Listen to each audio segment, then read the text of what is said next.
Hey there guys, it is Joe here today for Aeterno UK, and welcome back to a brand new Snailed It video.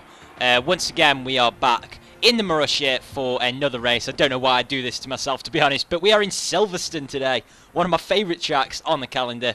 A home race for Chilton. Obviously the home crowd are here to see him and not Lewis Hamilton, and we've made a new friend today. Unfortunately Mr. Snail decided that he wanted a pay rise to appear at the bottom of my videos. We had a little bit of a fallout, and I've made a new friend, the Pad. Now, you may have heard of him. He is an Xbox 360 controller, and he absolutely loves Silverstone, so he agreed to be on this video for free, and yeah, so as a sign of sponsorship, I've decided to use the Pad for this race, and I genuinely do dust off the Pad for Silverstone still. It really is so nice, and in the background we were actually in a practice session. I have not mentioned that whatsoever, but we've gone purple through the first sector. I believe it's a really good lap that we put together, and as you can see, we're now coming towards the middle sector, or we're actually in the middle sector, but we're coming towards the optimal turning point. Oh my god, look at that. Oh my word, that was beautiful through there. And now as we're going to come through Maggots and Beckett's, oh my god, oh.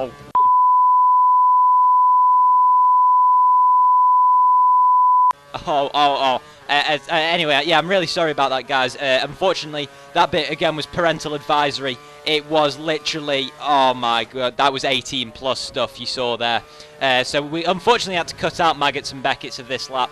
But as we come towards the end of the lap, it's genuinely a good lap, being serious for a couple of seconds, as we're going to go back to the jokes pretty soon. Get caught up on the curbing through club, track extend an absolute treat, and look at that, end of the practice session, we've got Max Chilton topping the session, and it isn't as if it's by a small margin. Is that 8/10 or something? It's absolutely unbelievable over Felipe Massa. Vettel down in third. And now, as we obviously skip qualifying as usual, going to be starting at 22nd on the grid, and here we are for race day.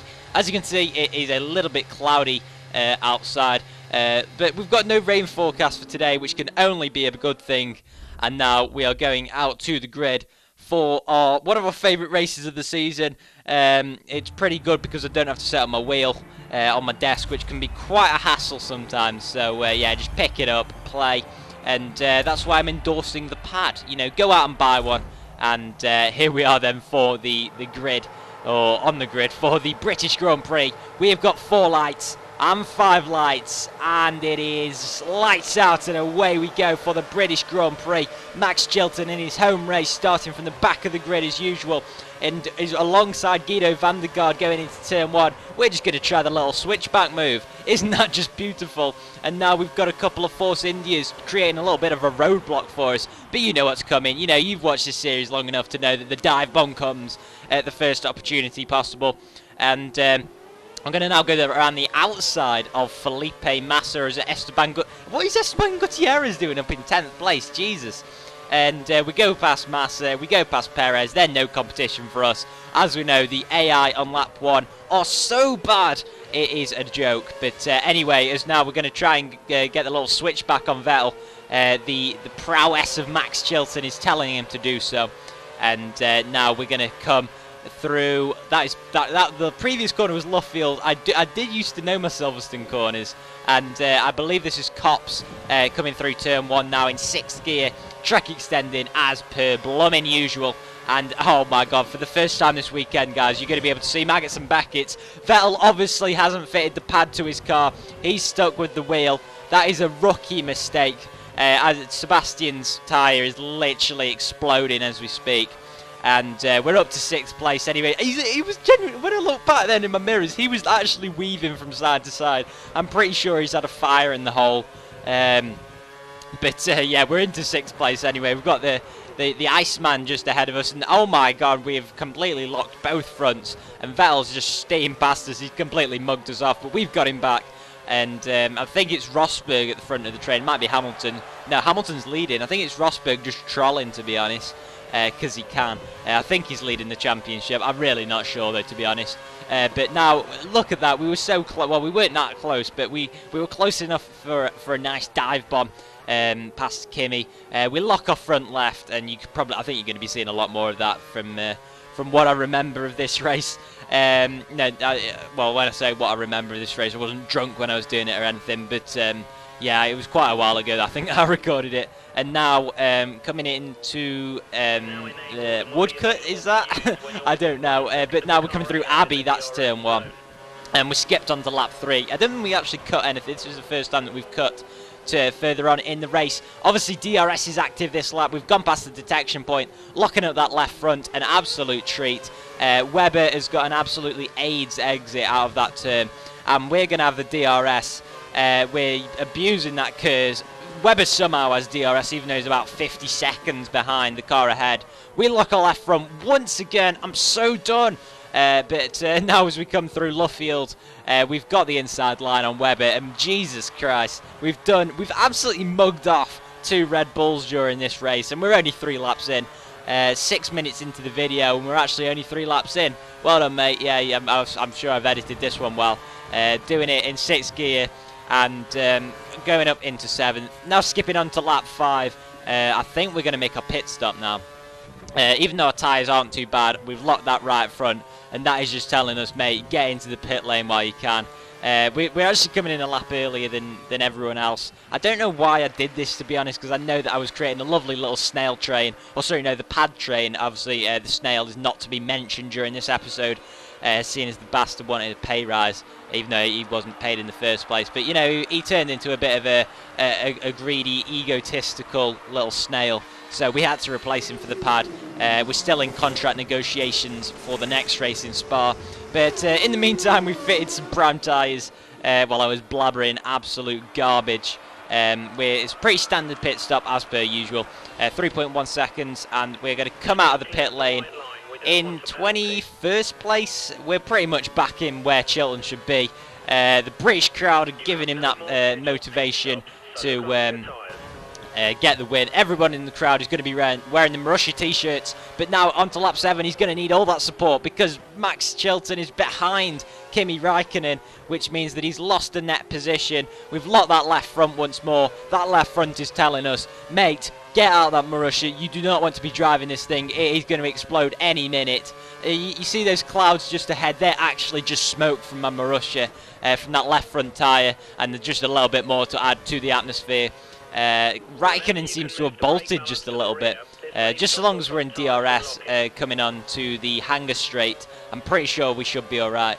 You know, that Wellington Straight, the first DRS zone on the lap, is really, you know, pants for overtaking.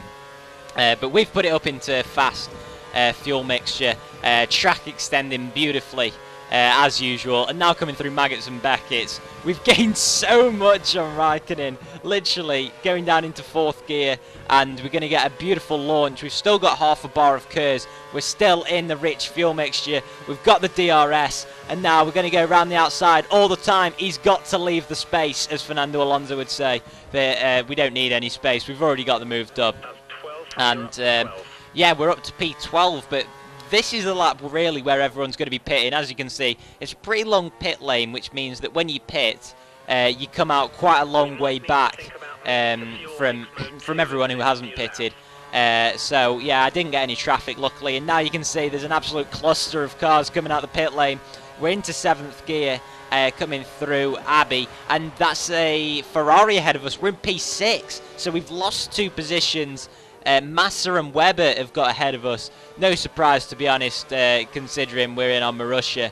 But our pad has failed us. I'm afraid we're going to probably have to replace it for next episode in Belgium. We're into -1 lap of fuel, but for some reason we're still running in faster because I can't I? Yeah, let's be honest, you know, this Marussia is not the most fuel efficient of things. Was that Felipe Massa? It was, because we're up to P5. I don't know what he was doing. He was taking a trip to... I don't know, he was taking a trip. I was going to say something really stupid then, but I'm not going to bother. I really could not. I don't even know what I was going to say. But we're back into standard fuel mixture. Felipe Massa's just gone for a nice cup of tea. We're back into rich fuel. Even though we're on -1, this could be our only chance to get past Webber. We've completely overcooked that corner. We're cooking those front tyres. We're literally, I tell you what, by the end of we're going to be able to cook burgers on our tyres by the end of the race. It is literally going to be an absolute barbecue on there. Yeah, send your if you want to apply to have a nice barbecue with Max Chilton, please send your submissions to overtakesoftheweek@hotmail.com to be in with a chance of having some burgers on that left front tyre. Or even the right front, because they both look pretty cooked, to be honest, the amount of times that we've locked in. But we're on to the final lap anyway. We're in lean fuel, and we've gone a tad wide, even though we are back into optimal. We're back up to standard because we've actually noticed that. And Raikkonen is right beside us, and he pushed us off the racetrack. Kimi, mate, all the time you've got to leave the space, and I know he's just going to tell me to leave him alone, but we're track extending once more. And we've just got 1.5 more sectors to go, and yeah, it's just literally, that is parental advisory, I'm telling you, this Maggots and Beckett section. But you can just see that steering movement is just beautiful, and look how much we've bolted from Raikkonen. He's obviously using the wheel, and Lewis Hamilton takes out the win, which is quite, well, good for the British crowd, although they all came here to see Max Chilton, and as you can see, that left front is cooked. And just one more lockup, maybe not.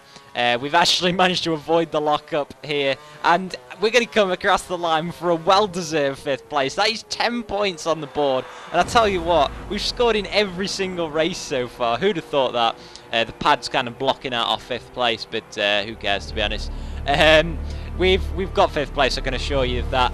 And there is the official race classification. We've got Hamilton taking out the win from Alonso, Rosberg in 3rd, and Webber 4th. Pretty standard top 4. You know, Chilton 5th is pretty standard at the moment. But yeah, guys, that just about concludes today's episode. Hope you really enjoyed it. Leave a like to show your appreciation. And I'll probably get out the next episode in the next couple of days. We've got the Drivers' Championship up now anyway. But until the Belgium Grand Prix, it's goodbye from me. Bye-bye.